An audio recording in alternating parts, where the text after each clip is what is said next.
نصلی علی رسول کریم اما بعد اعوذ باللہ من الشیطان الرجیم بسم اللہ الرحمن الرحیم للہ ما فی السماوات وما فی الارض وَإِن تُبْدُوا مَا فِي أَنفُسِكُمْ أَوْ تُخْفُوهُ يُحَاسِبْكُم بِهِ اللَّهُ فَيَغْفِرُ لِمَن يَشَاءُ وَيُعَذِّبُ مَن يَشَاءُ وَاللَّهُ عَلَى كُلِّ شَيْءٍ قَدِيرٌ صدق اللہ العلی العظیم۔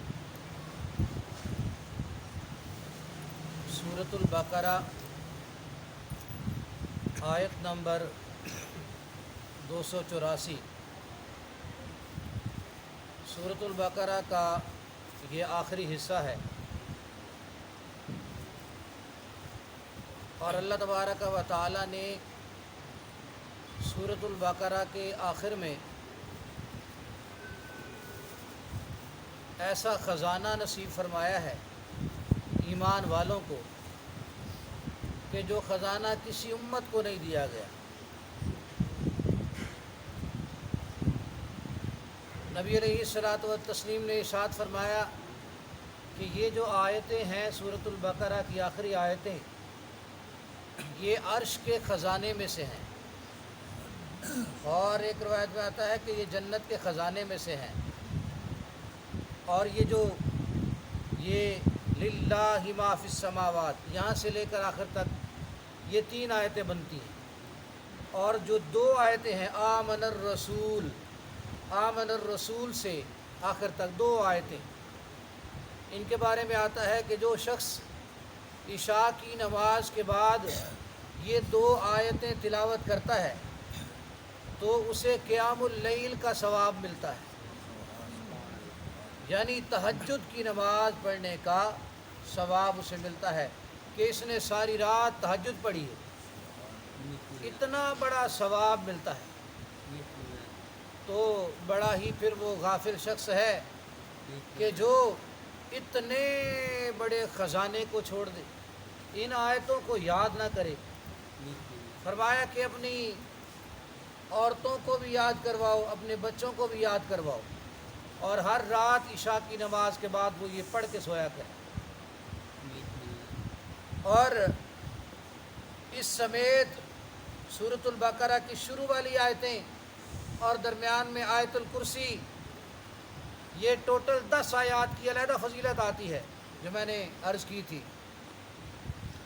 کہ اگر کوئی شخص یہ 10 آیات پڑھ لیتا ہے، 3 یہ آیتیں اور آیت الکرسی اور اس کے بعد والی 3 آیتیں اور شروع والی 4 آیتیں، تو اس طرح سے 10 آیتیں جو بندہ تلاوت کرتا ہے، جس شام میں یہ تلاوت کر لیتا ہے، اس کو کسی قسم کا کوئی چوری، کوئی ڈاکہ، کوئی کسی قسم کا اس کو نقصان نہیں ہوگا۔ اللہ تبارک و تعالی نے اس میں ایسی برکت رکھی ہے، اللہ پاک نے فضیلت ایسی رکھی ہے، اور پھر اس میں جو کچھ عطا کیا گیا ہے وہ ابھی آپ سنیں گے۔ اللہ تبارک و تعالی کا بڑا فضل ہے کہ اللہ تبارک و تعالی اپنے بندوں کو بتاتا ہے کہ اے میرے بندوں، مجھ سے اس طرح سے مانگو، اس طرح سے مانگو۔ تو فرمایا للہ، سب کچھ اللہ ہی کا ہے، ما فی السماوات، جو کچھ آسمانوں میں ہے، وما فی الارض، اور جو کچھ زمین میں ہے۔ سورۃ البقرہ میں آپ نے سنا کہ سورۃ البقرہ میں یہ دعویٰ کیا گیا اور اس پر دلائل بیان کیے گئے کہ سب کچھ اللہ کا ہے، لہذا اللہ ہی کی عبادت کرو۔ جیسے کہ سورۃ الفاتحہ میں آپ نے سنا کہ کہا گیا کہ ایاک نعبد و ایاک نستعین، آپ یہ کہیے کہ ہم اللہ ہی کی عبادت کرتے ہیں، یا اللہ ہم تیری ہی عبادت کرتے ہیں اور تجھی سے مدد مانگتے ہیں۔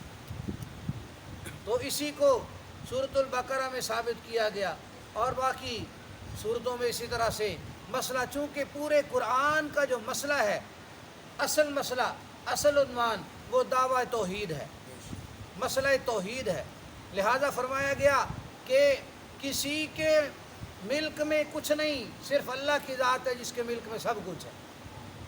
للہ، اللہ ہی کے لیے ہے۔ آج اگر کوئی کہتا ہے کہ یہ اتنی میری ملکیت ہے، میں اس ادارے کا مالک ہوں، کوئی کہتا ہے میں اتنے رقبے کا مالک ہوں، تو جو اپنے جتنے رقبے کا مالک ہے، ادارے کا مالک ہے، تو وہ قوانین بھی اپنے بناتا ہے. وہ کہتا ہے میں اس کا مالک ہوں، اس میں اس ادارے پہ میرے قوانین چلنے چاہیے. اور کوئی بندہ باہر سے آئے اور وہ آ کر کہے کہ جی اس میں یہ قانون بنائیں گے، وہ کہے گا کہ مالک تو میں ہوں، تو کون ہے؟ مالک میں ہوں تو قانون بھی میں نے بنانے ہیں. تو اللہ پاک فرماتے ہیں للہ، یہ اللہ ہی کے لیے ہے، ما فی السماوات و ما فی الارض، جو کچھ آسمانوں میں ہے، جو کچھ زمین میں ہے، سب کا سب للہ، اللہ کا ہے. یہ سب اللہ کی ملک ہے، لہذا قوانین بھی اللہ پاک کے. اللہ پاک کے جو قوانین ہیں وہی چلیں گے. فرمایا وَإِن تُبْدُوا مَا فِي أَنفُسِكُمْ أَوْ تُخْفُوهُ يُحَاسِبْكُمْ بِهِ اللَّهُ، اگر تم ظاہر کرو جو تمہارے دل میں پوشیدہ ہے، تم نے جو نیک ارادے رکھے ہوئے ہیں یا بد ارادے ہیں، اگر تم انہیں ظاہر کرو تو بھی، اور فرمایا یا اگر چھپا لو انہیں تو بھی، یحاسبکم بہ اللہ، اللہ تبارک و تعالی ان کا تم سے حساب لے گا. اللہ پاک حساب لے گا. تو جب کہا نا اللہ پاک حساب لے گا، اب ایک ارادہ وہ ہوتا ہے، صحابہ بھی پریشان ہو گئے کہ اللہ پاک نے اگر یہ حساب لیا، ایک ایک وسوسے پہ اگر حساب ہوا، صحابہ کے دل میں یہ بات آئی. اگر ایک ایک وسوسے میں، تو انسان ہے، خطا کار ہے، اور وسوسہ تو شیطان کی طرف سے آتا ہے، نفس کی طرف سے بھی اٹھتا ہے، اور شیطان بھی وسوسہ ڈالتا ہے، تو وسوسہ تو آ جاتا ہے. جب وسوسہ آ جاتا ہے، ایسے ایسے وسوسے آتے ہیں کہ صحابہ بھی کہتے تھے کہ ہم اسے اپنی زبان پہ نہیں لا سکتے. ایسے ایسے گندے وسوسے شیطان ڈالتا ہے اور اب ہم اسے اپنی زبان پر نہیں لا سکتے. اتنے گندے وسوسے آ جاتے ہیں، تو اگر اس پہ پکڑ ہوئی تو پھر ہم تو مر گئے. جی وسوسہ کا مطلب تو عام ہے نا جی. اب آپ وسوسے کا مطلب پوچھیں گے تو پھر ہم کیا بتائیں. وسوسہ یہ ہے کہ جو خیال آتا ہے کہ مجھے یہ کام کرنا چاہیے، گناہ کا خیال، برائی کا خیال. تو وسوسہ یہ لفظ استعمال ہوتا ہے، عام استعمال ہوتا ہے نا اردو میں. تو برائی کا جو خیال آتا ہے اس کو وسوسہ کہا جاتا ہے.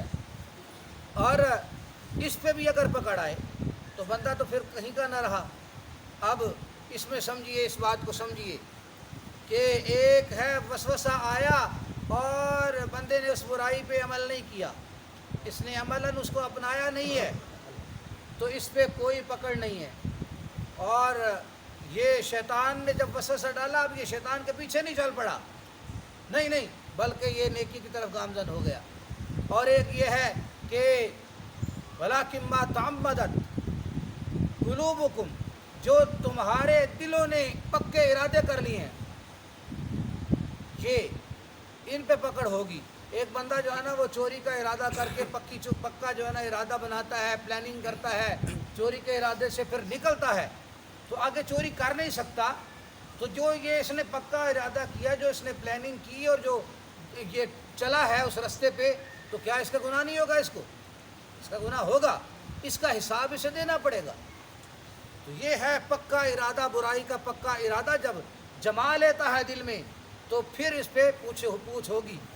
لہذا فرمایا پھر اس کے بعد اللہ تبارک و تعالیٰ کی مرضی ہے، فَيَغْفِرُ لِمَن يَشَاءُ، اللہ جس سے چاہے بخش دے، وَيُعَذِّبُ مَن يَشَاءُ، اور جس سے چاہے اللہ تبارک و تعالیٰ عذاب دے. تو وسوسے دو قسم کے ہیں، یا یہ کہہ لے کہ گناہ کا جو خیال ہے وہ دو طرح کا ہے، ایک ہے اختیاری اور ایک ہے غیر اختیاری. اختیاری یعنی اپنے اختیار سے بنا رہا ہے، گناہ کا پلان کر رہا ہے اسے، اور پھر اس کے مطابق چل رہا ہے. اب یہ دل میں بنا رہا ہے، یہ اختیار سے ہے، اس پہ پکڑ ہے. اور جو غیر اختیاری ہے، شیطان کی طرف سے ہے، نفس کی طرف سے اٹھی ہے بات، تو یہ غیر اختیاری ہے، اس نے اس پہ عمل بھی نہیں کیا اور اس نے اپنے دل میں جما کے بھی نہیں رکھا، تو اس پہ کوئی پکڑ نہیں ہے. اسی لیے صحابہ کے دل میں بھی سوال آیا کہ کیا ہمیں غیر اختیاری وسوسوں پہ بھی پکڑ ہوگی؟ تو اللہ تبارک و تعالیٰ نے اس کا بھی رحمت فرمائی اور اس کا اللہ پاک نے جواب ارشاد فرما دیا۔ فرمایا واللہ علی کل شیء قدیر، اللہ تبارک و تعالی ہر چیز پہ قادر ہے۔ جواب آگے آ رہا ہے، فرمایا آمن الرسول، رسول بھی ایمان لے آئے، بما انزل الیہ من ربہ، جو کچھ ان کے رب کی طرف سے اتارا گیا، سب پہ رسولوں کا ایمان، والمؤمنون، اور تمام ایمان والوں کا ایمان، کہ اللہ پاک نے جتنی کتابیں اتاری، جتنے صحیفے اتارے اللہ پاک نے، یہ سارے برحق ہیں۔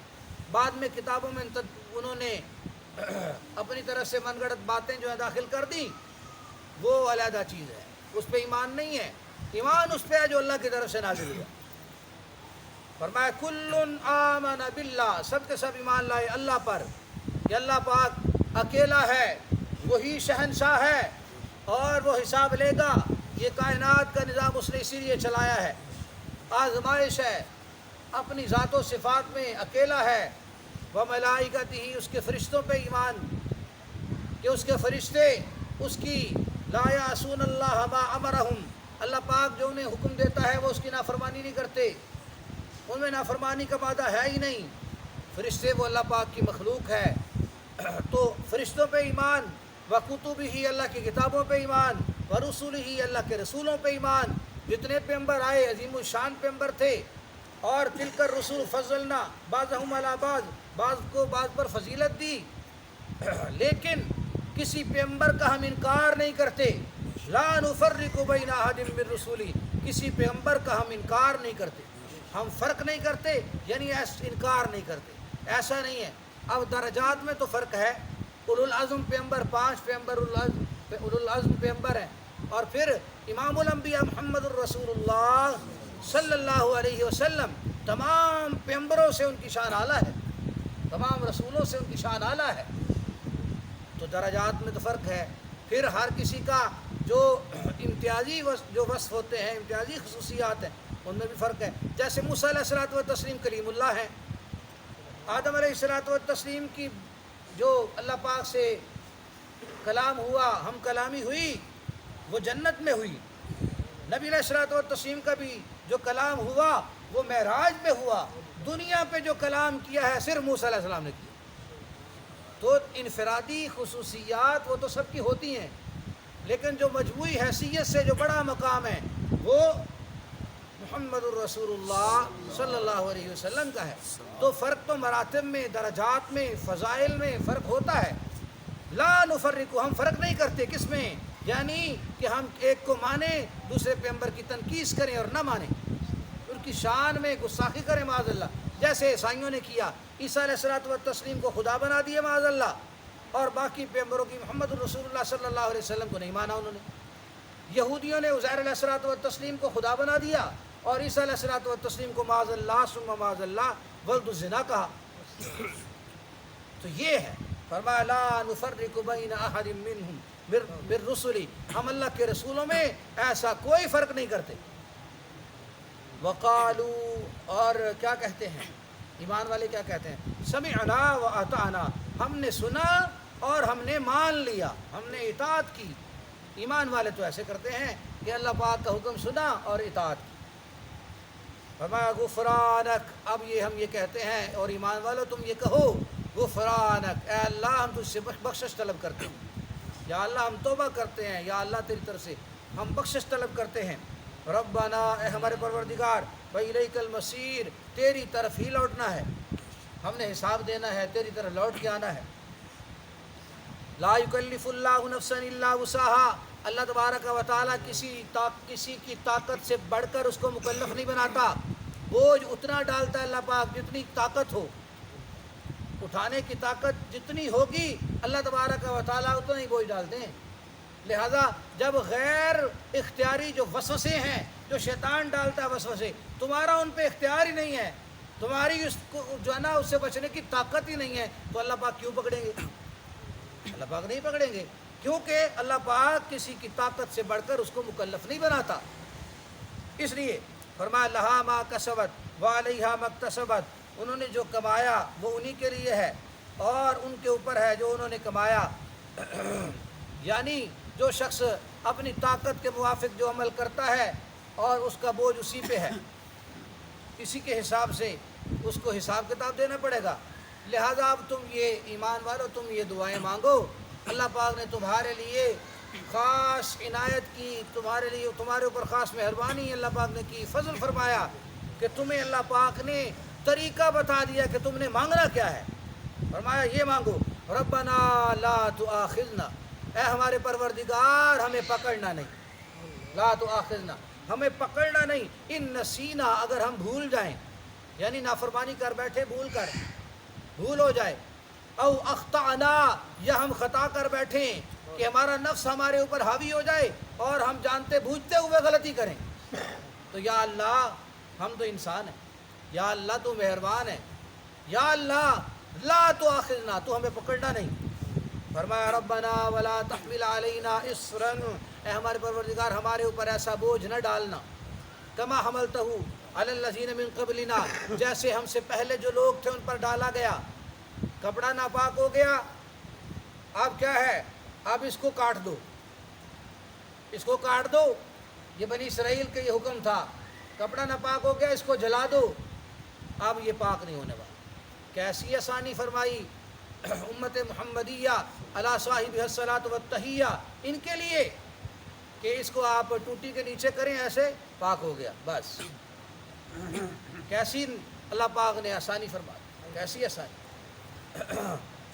اور فرمایا کہ یا اللہ ہمارے اوپر ایسا بوجھ نہ ڈال، ایسا بوجھ نہ ڈالنا۔ ربنا ولا تحملنا ما لا طاقت لنا بہ، اے ہمارے پروردگار ہمارے اوپر ایسا بوجھ بھی نہ ڈالنا جس کو اٹھانے کی ہمارے اندر سکت نہیں ہے، ہمارے اندر طاقت نہیں ہے۔ واعف عنا، اے ہمارے پروردگار ہمیں معاف فرما، واغفر لنا بخش دے، وارحمنا ہمارے اوپر رحم فرما، انت مولانا تو ہی ہمارا کارساز ہے، بگڑی بنانے والا تو ہے، سارے اختیارات کا مالک تو ہے، بخشنے والا تو ہے، تو ہمارا مولا ہے۔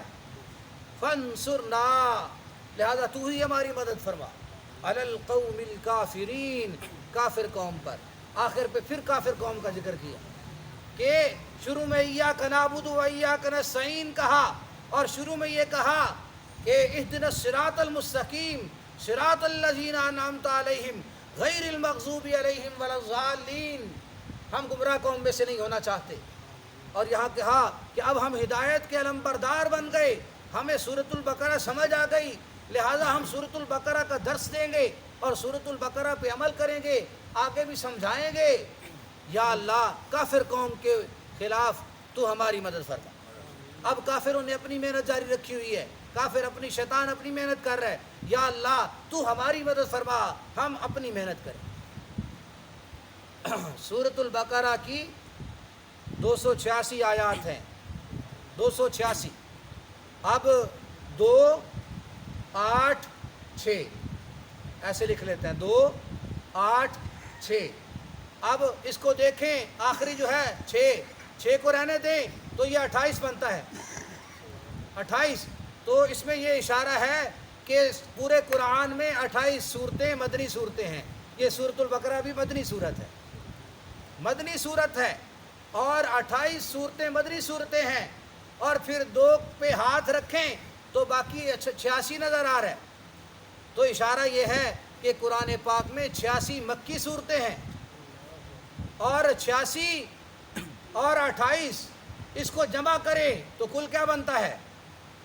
114۔ یہ کل صورتیں ہیں پورے قرآن پاک۔ آیتوں کے اندر بھی اللہ تبارک و تعالیٰ نے اشارے رکھ دیے ہیں عقل والوں کے لیے۔ تو سورۃ البقرہ کا دعویٰ یہ تھا، دعویٰ وہی تھا جو سورۃ الفاتحہ سے چلا، وہی دعویٰ اس میں سورۃ البقرہ میں 3 مقامات پر ذکر کیا گیا۔ یا ایھا الناس اعبدوا ربکم، اے لوگو اپنے رب ہی کی عبادت کرو۔ پھر تفصیل سے اس کو بیان کیا گیا۔ دعویٰ یہی تھا کہ عبادت خالص اللہ کی، عبادت خالص اللہ کی، اور لا نعبد البقرہ ولا نستعینھا، ہم گائے کی پوجا نہیں کرتے جیسے بنی اسرائیل نے شروع کر دی تھی، ہم گائے سے نہیں مانگتے، اور کسی سے بھی مدد ہم نہیں مانگتے اللہ کے سوا۔ اے اللہ ہم تجھ ہی سے مدد مانگتے ہیں۔ یہ سورۃ البقرہ کا خلاصہ ہو گیا، مختصر ترین خلاصہ یہ ہو گیا کہ ہم اللہ کے سوا کسی سے مدد نہیں مانگتے۔ بنی اسرائیل گمراہ ہو گئے تھے اور انہوں نے بچڑے کو معبود بنا لیا، سامری نے جو ان کے لیے تیار کیا تھا۔ لہذا یا اللہ ہم بچڑے کو معبود نہیں مانتے، گائے کی پوجا نہیں کرتے، یا اللہ ہم کسی کی بھی، کسی پتھر کی، کسی درخت کی، کسی شجر کی، کسی حجر کی، کسی دیوار کی، کسی قبر کی ہم پوجا نہیں کرتے، یا اللہ ہم تیری ہی عبادت کرتے ہیں اور تجھ ہی سے مدد مانگتے ہیں۔ یہ ہے سورۃ البقرہ کا خلاصہ۔ اللہ تبارک و تعالیٰ تمام مسلمانوں کو صحیح عقیدے پہ جمنے کی توفیق نصیب فرمائے۔ جن لوگوں کو سمجھ نہیں ہے اللہ تبارک و تعالیٰ انہیں بھی سمجھ نصیب فرمائے، عمل کی توفیق نصیب فرمائے۔ وآخر دعوانا الحمدللہ رب العالمین۔